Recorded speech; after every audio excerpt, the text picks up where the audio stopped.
Welcome to Journey Now, a podcast about following Jesus that takes on serious issues without ever taking itself too seriously. Each week, the pastors, staff, and friends of Journey Church in Brentwood, Tennessee, gather to catch up, share life together, and laugh a little. Okay, a lot. Maybe too much. But along the way, they also explore what it really means to bring heaven to earth, share Jesus' hospitality, and live cross-shaped lives. Part babble, part Bible, and occasionally even thoughtful and entertaining, this is Journey Now.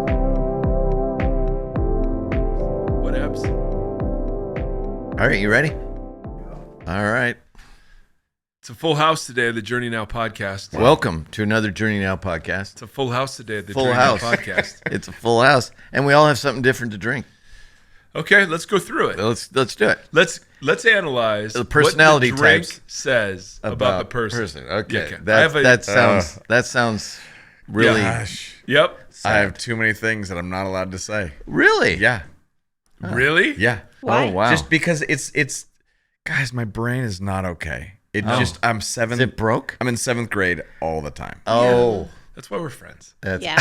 Yeah. Yeah. That's actually, So- I call that endearing. I'll start. All right, what do we got? I've got a bubbly, which we know that buble. I always get. What is that? Whatever's on sale. Any Yes. soda water that's on sale, that's what I get. Okay, so, so- this week I'm a bubbly guy. Yeah. If sale was not like the issue, Ooh, good which would question. be your favorite? Oh, Oh, Yeah. I would He's a LaCroix. liquid death. Really? Oh. But that's not bubbly. money. It is. Yeah, it is. I It like is? liquid It's death. delicious, But but it does have 4 grams of sugar. Oh, But isn't but it's liquid like- death like yeah. the clear water? Isn't it water? I thought it was water. it is water, but it's Yeah, bubbly that's. water. I mean, because usually soda water is pretty clear and watery. But I don't want to. Wow. I have words. Wow. wow, Yeah. he's throwing a He little did shade not- your way. Yeah. Hey, maybe you need a rating. I mean, Well, Susie, I just want to say you're 7 is there drinking. something Yeah. that I did or said? No, I'm just saying. Like, that you was, were wow. saying mine is white when your drink is purple, red. It's Red. called Red. It's called red. red. called So I red. should call And it is Kind of red. It's kind of got a Yeah. It's purpley cold pressed beet. juice It's from beet Trader color. Joe's. Yeah. Okay. What does bubbly tell us about Timmons other than he's cheap? Besides that, what does bubbly tell us about Timmons? I would say he likes a twist on the ordinary. Well, I think it's interesting that Whoa. you need sparkles this early in the morning. Oh, I love sparkling. I do. Oh, I've already yeah. had plenty of water. What does it do for you? I just enjoy Does it. it clear the pipes? Do you drink coffee? No, I do. Does it feel good on your throat? I mean, is it just like I should just like say that, but no. It just is. Yeah. It's just delightful. make for me. Okay, it's delightful. Yeah. It's Can what of happy. it's a can of happy. It's what Yeah. I've had plenty Whatever, of real whatever's water. on you go. sale. There you go. I've had to start past few years. Once LaCroix happened, Yeah. oh, I have to drink real water first, or else Oh. I will just want to drink this all day. And does that have sugar Why? in it? No, no. Okay. Well, then Why why did- do you have to drink real I was going water? to ask the same Thank question. you. I It was just thinking. has water and air. It's out Yeah. of principle. it's kind of it's like Is it bad for you? real water is so good for Makes you. him healthy again. And yes, Is it? Can you mix real water with something and still Especially have if it it be has good for fluoride you? in it. Yeah. Oh, Susie's at 11. Yep. Here we go. Yep. We're going to be in trouble by the end of Okay. this So one. bubbly. Sorry, Good for your Grant. teeth. Great. Hey, Brad. Great. Hi, Brad. Yeah. All right, Susie. Yes. Per Tim's words. What she is drinking. what color is her drink? Yeah. What color is your drink, Suze? It's clear. red. And what's it called? Red. But let's see. Can I see the marketing just Red. for a second? Because The no, mark. you Red. don't have to. You don't put the No, cover I'm on. afraid you're going to spill it. I'm not gonna touch it. Okay. Trader Joe's cold pressed juice. I feel like the people Red. have heard this before about my red juice. No, they have absolutely, but it's beets, medium beets. Mommy juice. Yep, stalks of 1.5 stalks of celery, Beets. almost half a cucumber. Yeah. Almost. That's Timmons. Is that what it Timmons' says? autobiography. Almost. 2 1/4 carrots. 1 medium. So we're saying apple, 7th grade's okay. 2 inches of ginger. That's 8th and grade. a quarter lemon. And it's cold pressed, ladies and gentlemen. Cold. So what's that tell us about Susie? Everything we need to know. She's colorful. I mean, it kind of matches her Yes, she's pretty colorful. sweater today. She's unique. Yeah. You can't. She's not hot pressed. She's She healthy, is cold cold pressed. pressed. Totally healthy. Yeah. Healthy for the world. Probably someone that falls prey to supplement schemes. Probably. I mean, just based on That might be. Yeah. Does that make you feel good when you drink that? Yeah. Well, it's cold pressed, Kevin. So Fresh. yeah. And can anyone explain what cold pressed means? Nope. Oh my gosh! Of course. Yeah. Nope. Man. Yeah. No idea. It is a certain kind of filtration system. Oh, yes, It is. there it is. Yeah. Yeah. Yeah. Because you have to, in order to get the beets to look like that, Oh, you that's have to press them. Yeah. But you do it when it's cold. Pressed olive oil Correct. yesterday. Okay. See, Whatever you can that get, means. Taste All it. right. It's kind of like how Coors beer is made. It's cold. Oh, Okay, we don't talk like that. no. You like Coors. That- Kevin, I did. I said, So let's talk about your Diet Coke. drink. Yeah. Yeah, Kevin. it's cold pressed. and it's Coke. from McDonald's. Yeah, that's right. That's perfect. And a good friend of mine bought it for me today. Yep. He buys me one every week. Yep. I appreciate that, Mike. Well, he loves you, mean- and You go to McDonald's. I don't. I do. I love. I'm going to be really clear about this. Yeah. I love the sausage McMuffin with egg with no muffin. Do you get cheese on it? Yes. So it's a little egg, a little cheese, a little sausage. It's Yeah. all protein. It's glorious. And I don't drink coffee. I love the carbonation on the throat. That just sort of clears the sinuses. Yeah. But Yeah. I'm drinking a large bottle of water, and I Yeah. think it Large. describes me very well. It Large. does. It's alkaline water. Yeah. It is. And here's Not the just reason. water, alkaline. Exactly. They press the alkaline. Yes. From Costco, I would say. Yeah, because you can be cheap and healthy all at once, Oh. as opposed to Trader Joe's. And what Okay. does the alkaline do for you, Mike? Well, the alkaline keeps my pH levels at a very healthy anti-cancer level. Okay. And and it also gives me fresh breath. Can I see the ingredients? No, you can't touch it. Who was falling prey to the supplements? Yeah. schemes? Yeah. That's that Purified. That's Hold so on. true. me. Hold on. Okay. It's less. Just making It's sure. less than 1% of calcium chloride, which does a body good.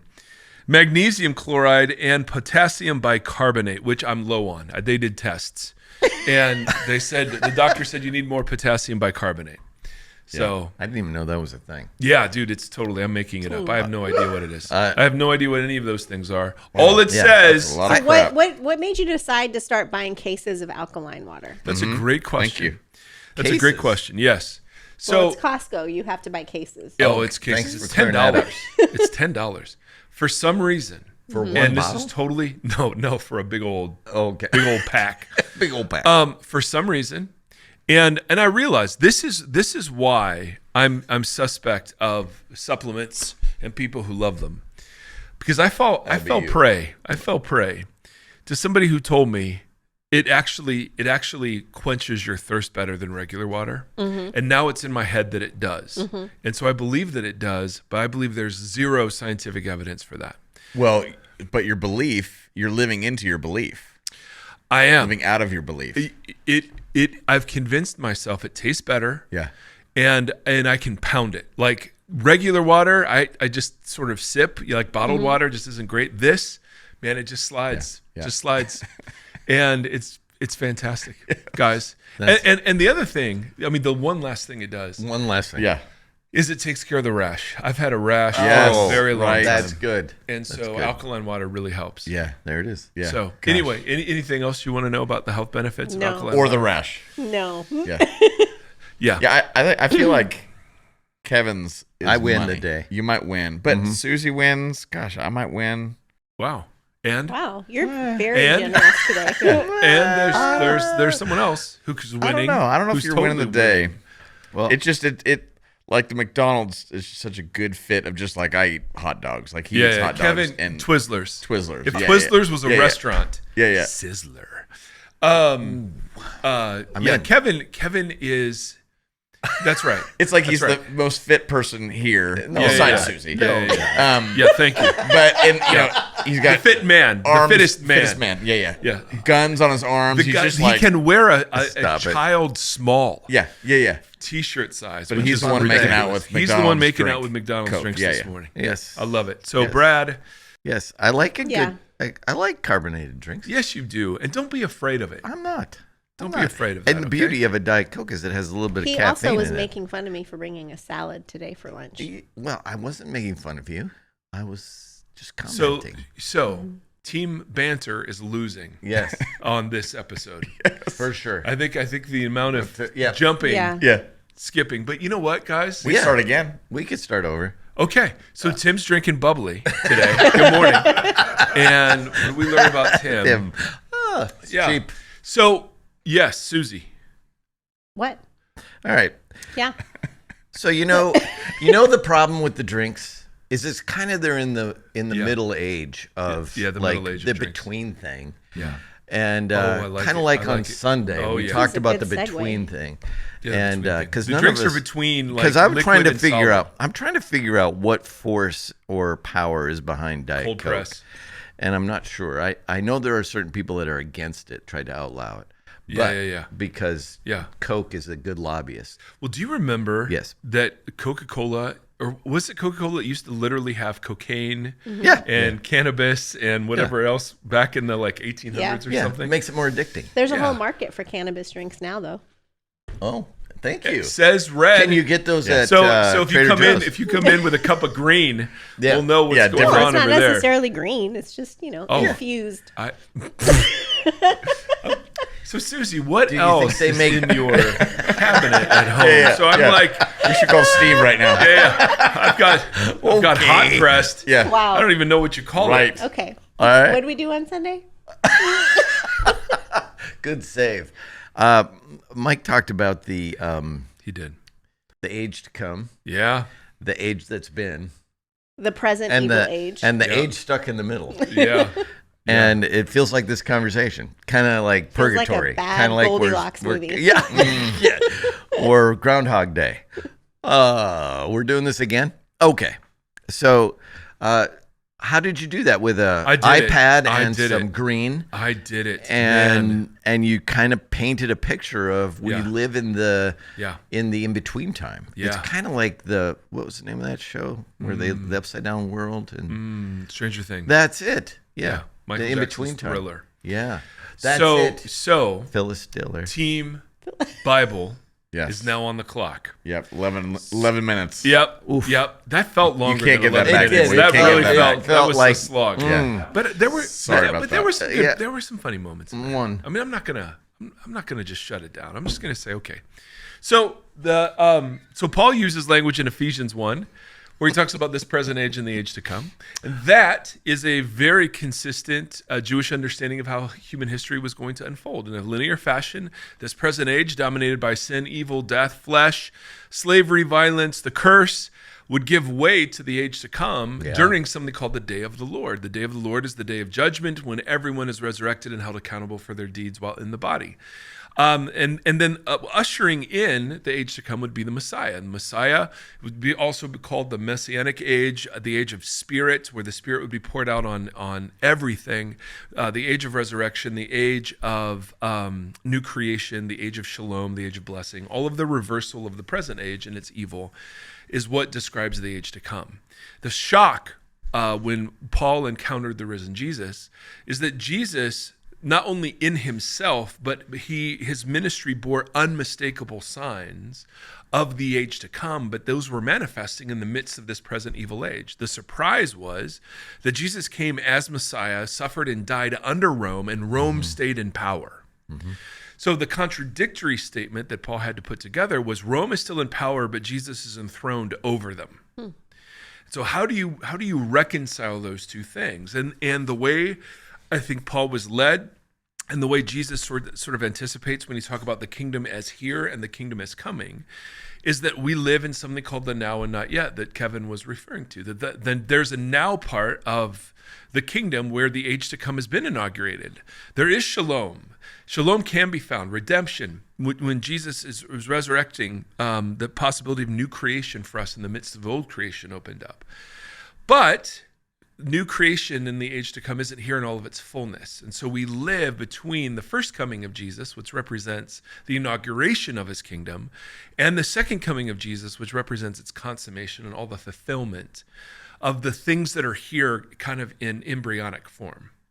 And so Paul employs this to explain how it is that Jesus is enthroned over the powers and how it is the powers still enslave people.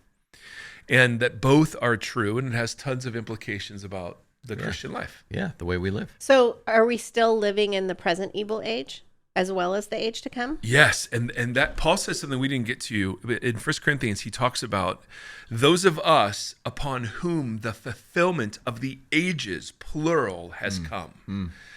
And so I didn't want to fog up the mirror. It was too already much. foggy. It was already foggy. But it's interesting that it's plural, so that both ages coexist in the space called the church. And that's why we can be sinful and petty, and we're also called holy ones and redeemed. It's why the church is indestructible and it's petty and frail. Go ahead. So those who are not, don't consider themselves as part of the church, what age are they in? Well, Same one. do you mean the organized church, or do you mean people who don't have faith in Jesus? Yes. Okay, so Paul would consider them part of the present evil age that's passing away. Okay. And because anything outside of Christ is part of the present evil age. It's not that God's chosen some people to save or to not save. It's that the whole present evil age is doomed to destruction, and anything a part of it will come to nothing. And so the picture, so Paul will even use salvation language of he has rescued us from the kingdom of darkness and brought us into the kingdom of the Son he loves. So the various vocabulary describing this present evil age, the world, earth, in Adam, flesh, sin and death, like all of that. So we are either in Adam or in Christ in Romans 5. And so yes, to not be in Christ in the new creation space that Christ has created through his sacrifice is to be in old creation space enslaved to the powers. The issue for Paul is that the new creation space that is the church can also be corrupted by the powers. And so Paul is constantly warning against social dynamics and behaviors that give the powers room in the new creation space called the church. Okay, so That was well done. the well-crafted questions we got on the text line. Always well But crafted. one of the questions that we get all the time is why? What when it says that Jesus disarmed the powers? Yeah. What does that mean? Yeah. And why didn't he just put his foot on their throat and call it a day? Yes, and that's a wonderful Analogy? I You wish. like that? I do, and He disarmed them, though. yeah. In 1 Corinthians, Yeah. he will neutralize them. He's disarmed them presently, and he will neutralize them in the future. Right. But in the meantime, there's this weird, Yeah. and theologians, It feels like they're still armed.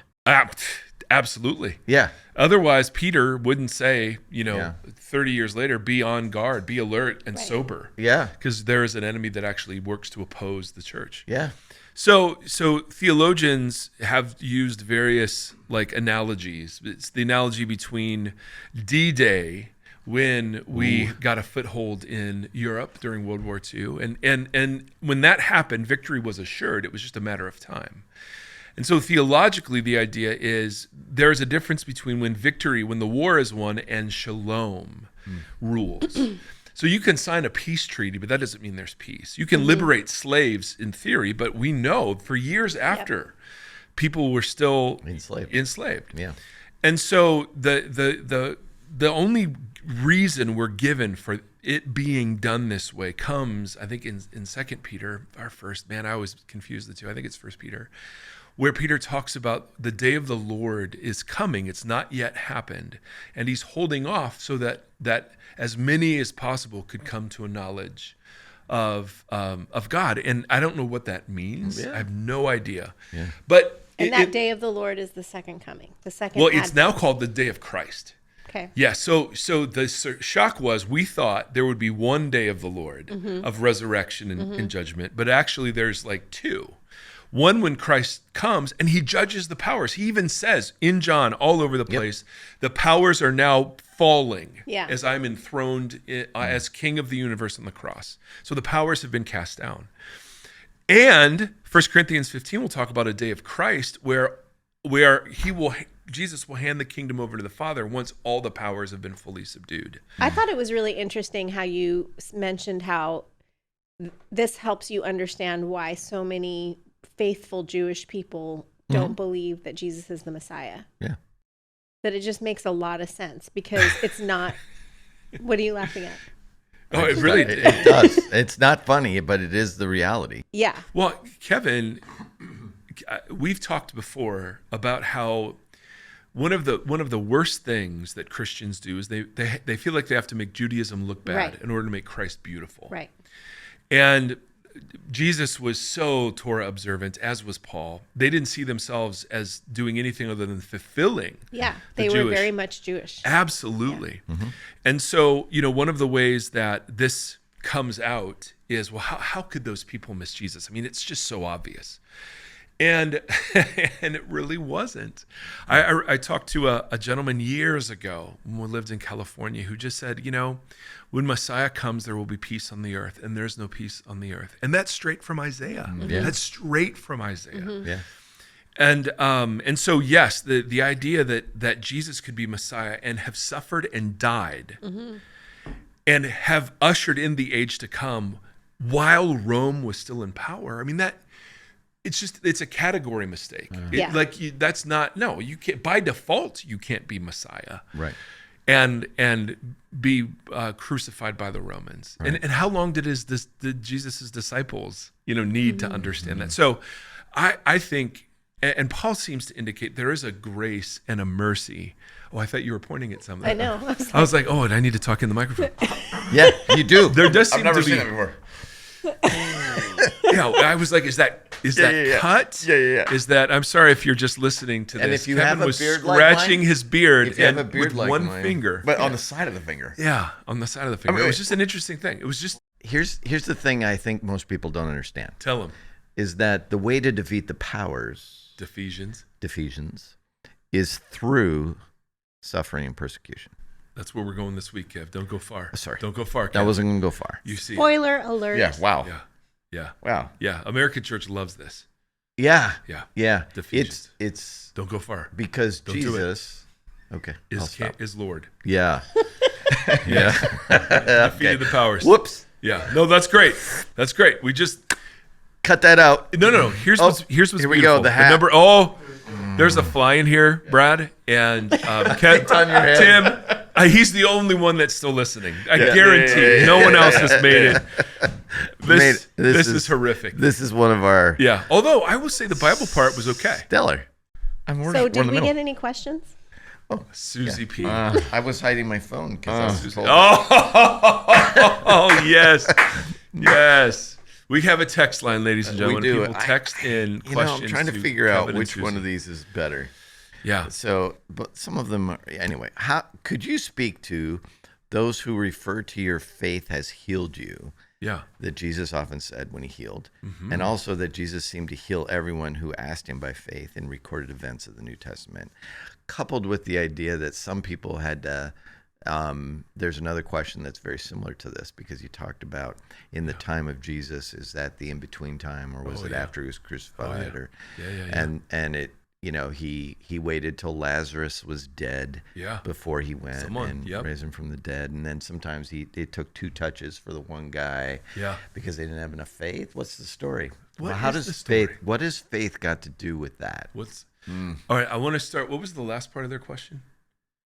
Because you just riffed, but there was one thing I was like, in here. I want to lead with that. Yeah, that Jesus seemed to heal everyone who there asked it him is. by Okay. faith. Okay, And like when he says your faith has made you well. Yes. Healed you Yeah. or well. Yeah. Depends up on the your- version. Okay. Depends. So, Okay. I want to pick at the words of that sentence. Okay. Because that defines, so what is faith and what is made well look like? And the idea that Jesus healed everybody, he did not. So he healed Lazarus, but Lazarus died again. Wow. And is that news? I mean, that's news. So everybody healed died again, first of all. Okay, here's so the it other- was a temporary reprieve. Did Lazarus have to have faith to be raised from the dead? Well, I mean, he didn't have much to contribute. He was toast in many more ways than one. But think about Paul praying to Christ 3 times. May this thorn be taken away from me, and that's a no. Which, by the way, I saw a meme this last week that said that the thorn was the church. That's funny. That's funny. That I was get really that. funny. I get that. Anyway, Suzie P. carry on. No. And so it's not the case that Jesus healed everybody. Nope. Not only that, but think about how many people were around Jesus all the time who could have been healed, Right. and weren't for whatever reason. Or when Jesus goes into his hometown and it says, "Oh, they didn't have enough faith for him to receive." So let's talk about what faith is. In American, faith means how certain I am of an outcome, Right. and that is utterly not Or what wishful thinking. Yeah, it can be used that way, but not by people who would say this. Right. So yeah, faith can be wishful thinking. Like, yeah, I have faith that it's just going to work out okay. And that just means I hope. Well, some people would say, I have faith that I'll be healed. Right. But by that's not an expression of wishful thinking. That's more of an expression of I'm confident. I have mental certainty. I cannot allow doubt in Right. there Right. or passivity. And when Jesus says your faith has made you well, often he's pointing to chutzpah, which is Chutzpah. yes, thank you. Look at Suzie. You're welcome. Which is outlandish behavior expressing allegiance in the face of social shame. So the sanctions that sit around so many of the actions that people take around Jesus, the sinful woman anointing his feet, the digging through the roof, the woman that had the issue of blood, all of that was socially frowned upon. So for them to in the face of such social stigma, reach out to Jesus rewards that almost always. Yeah, the blind man screaming by the side of the road. Absolutely. Yeah. It's not that they were mentally certain. Yeah. It's that there was something about him that they thought he could help. This guy can help. There's something unique about him. And they demonstrated it outwardly. So faith is something you see. It's not something you have in your head. Correct. So when Jesus sees the faith of the four friends that says he literally, when he saw their faith, it wasn't the faith of the man that was healed that was even at issue, or the faith of Lazarus. It's a verb. It's more of a verb. Absolutely. It is something to observe. And then made well, that word is used not just physical restoration, but it's restoration in all parts. So it's restoration to community. So the woman with the issue of blood, he looks at her, and yes, she's physically healed, but that's the least interesting part of that story. Her stigma is taken away. She's restored now to the community, right? She's made well socially. In America, we don't consider that as part of the making well, right? We don't feel the same stigma that sickness had attached to it, at least in most quarters. And so when we hear made well, we exclusively mean that whatever troubled me no longer troubles me. Healed, gone. Yes. Yeah. And what we see with the people that Jesus is healing is it's just much bigger than that. And often his healings were done to demonstrate or to reward or counter the faith that and the allegiance and the outward behavior that was being sanctioned by the religious leaders. So the guy cries out on the side of the road, "Heal me," and everyone's telling him, "Shut up." Yeah. And then it says, but he shouted all the more. That's right. So that's what's being It's also like that hymn, "It Is Well With My Soul." The guy who wrote it, he wrote it after like his entire family was killed, and he's saying it's well with my soul, even though he's probably grieving like nothing else. Yeah. But just the acknowledgement of what wellness is there, you know? Totally. It's good. Yep. So the wrong answer is if I just have enough confidence and I name it and I claim it without any hint of doubt or passivity or like hesitation or weakness. That's what, yes. And we want to say, man, that is so not what is happening in the New Testament. Right. And so we just have to rework faith of vocabulary away from mental That's really certainty. good. Because then doubt becomes the opposite of faith, right? Where I don't have mental certainty, and we think that's bad. Whereas Paul, in one particular place, seems to hold as the opposite of faith, sight, trusting only in what you can see. Yeah.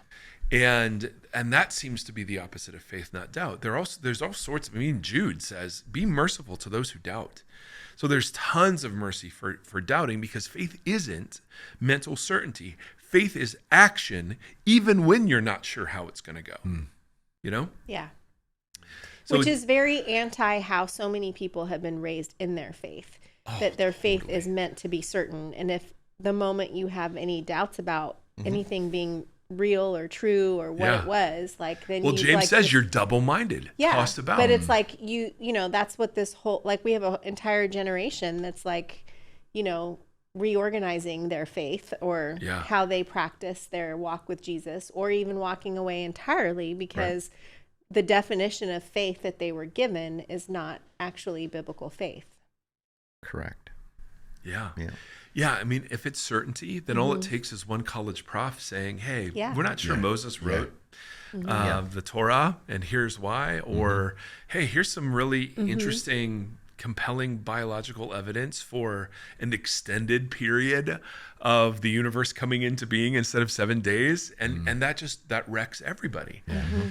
So yes, we've certainly presented it wrongly. And I think we've done, I mean, not surprisingly, I think we've done harm to people who do have very sincere questions and wonderings, but who still exercise allegiance to Christ. And that's the part that Jesus is interested in.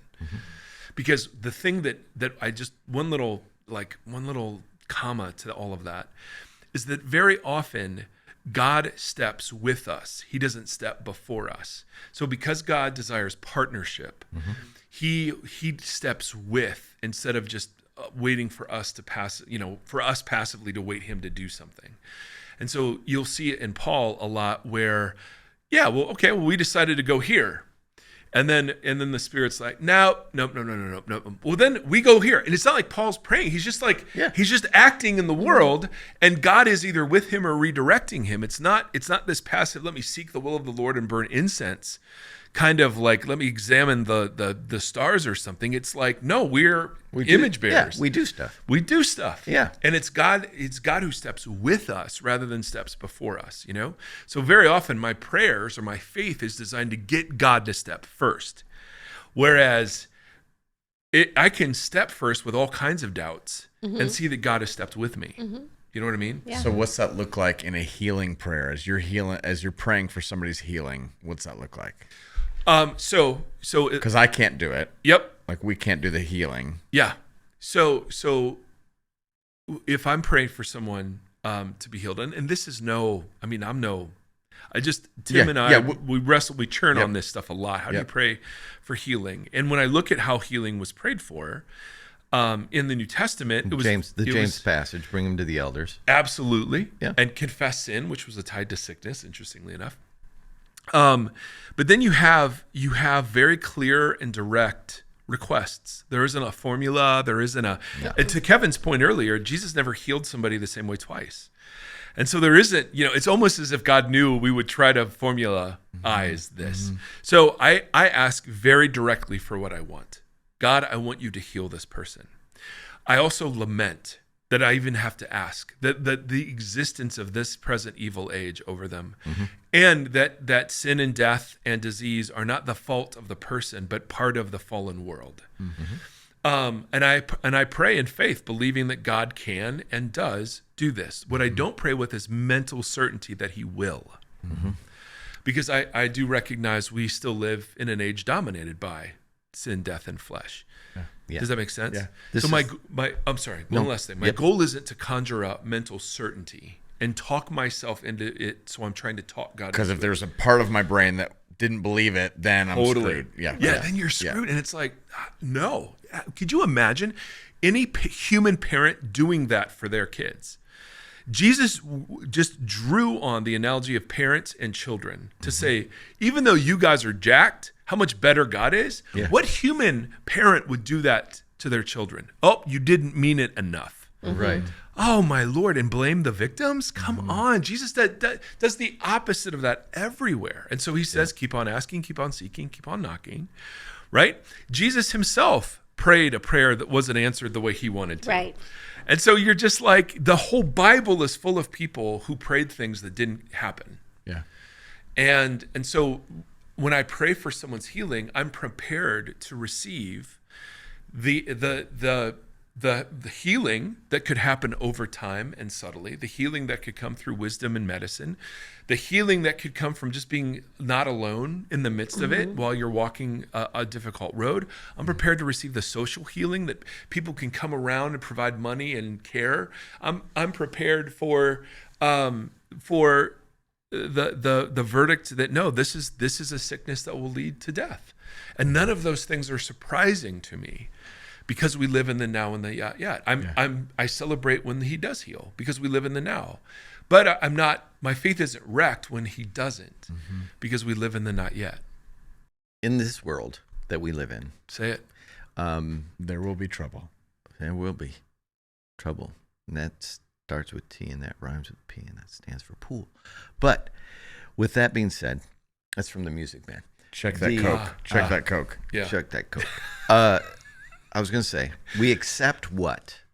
Like, what are we called to accept in this in-between time? Are we called to accept the reality of, we can't beat the powers? Right. Are we called to, they got sick. Kev, you're a genius. I see where you're headed. I'll pray for them, but I got to kind of accept the fact that the powers still have the power. Yeah. Death is still very active in this world. Kevin, you're a genius. So what do we have to accept? You're a genius, Kevin. Because it's so good. If I reject that and go, you don't have the power. Yeah.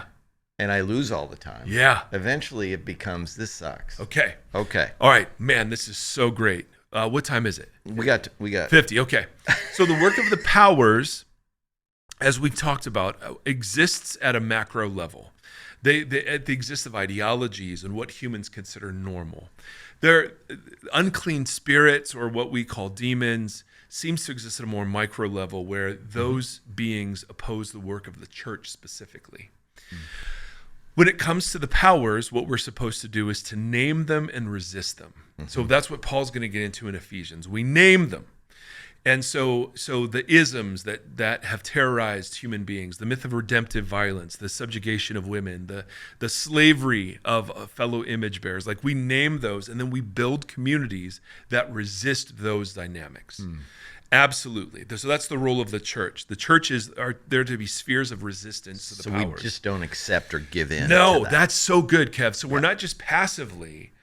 And as the church steps, it unleashes resurrection power as the church engages in new creation behaviors and dynamics. It's so great. On a micro level, Paul uses Satan, this Satan, and other, like, they seem like sub-beings. The Satan is not a sub-being. The Satan seems to be like a figurehead. But there seem to be other sub-beings that oppose the work specifically of the church. So he'll say, I was worried about your faith. Maybe the tester tested it. He'll say to the Romans, when they're facing division, in your unity, you will crush the serpent, the Satan, under your feet. And so one of the things... So one of the things that we do is we are sober and alert in our community. So we name and resist at a micro level, but we're sober and alert individually, meaning that there are patterns of behavior that I can engage in. I'm sorry, name and resist at a macro level or a micro level? A macro. Okay. Are you taking notes? Yes. Oh. And then we should record this. Keep going. I'm not going to go back and listen to this. Especially this one. No. Yeah, this one's. Okay, wait. So name and resist at a macro level, and then what'd you say on a personal level? Who knows? Sober and alert. Okay. And that Sober, Kevin. Yeah. I got it. I'm the idiot that asked the question. Okay? No, just drunk. Continue. Yeah. Well, my good friend Tim Timmons has introduced me to language about sober being far more than just not drunk. Yeah, sober being 7th grade language. Yeah, no, this is actually great. So drunk can mean not just alcohol, but drunk can mean on pride or filled with greed. It's when I'm dominated by an aspect of the powers, and that's when I'm drunk. When I'm sober, I am alert to, this pattern of behavior is enslaving in this particular way. Yeah. Whether it's my marriage, my family, my friendships, it's my the work, patterns of the whatever mind. Exactly right. And so and then James, of course, has this great line, like, submit to Christ, resist, and the devil will flee. He's not writing to individuals, he's writing to communities. Yes. So what we do when we're sober and alert is, and this is what Tim does so great, is he engages in friendship where we share sober and drunk, like, okay, I realized I'm drunk in this place and I need sobriety. And so we use that language, and that's part of resisting the power. So we're not passive at all. And Kevin, thank you so much for picking that up, because I can see where without having gotten to that point, you could very easily just say, yeah. So we just have to sit and wait till Jesus comes back, and that is so not the posture of the New Testament. So thank you. That's a great pickup. Yeah, really is. So and P rhymes with L. And there's whatever that was. That was amazing. So Just one time. Balderdash. it's 10:55. All right, calling it. Let's as an act of mercy. Yes. End it. Put a bow on it. Yes. And we apologize. Brad, text me when you get to this point right here. So I know you. And if you don't text me, I will know. Yeah. Or if anybody else is listening. The end is the best part. Yeah. Oof. Whatever. Yeah. Bye, Except everyone. unless 7th you're Kevin. grade. Bye. Thanks for listening to this episode of Journey Now. If for some bizarre reason you liked it, help us spread the word by leaving a review and sharing it on your socials. Journey Now is a production of Journey Church in Brentwood, Tennessee. Edwin Rivera III produces the show and fixes all the guest slurping, gum chewing, coughing, and other annoying sounds.